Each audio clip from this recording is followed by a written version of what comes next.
பெத்த என் தாய் நண்பர்கள் தள் நீ நேசித்தோர் உன் உயிர் கொடுத்து நேசித்தோர் உயிர் கொடுத்து நேசித்தோர் வெறுக்கையிலே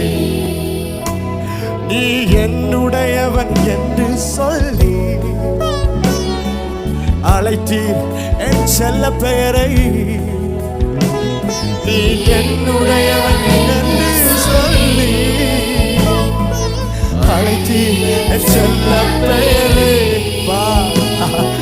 வளர்த்தி வளமாக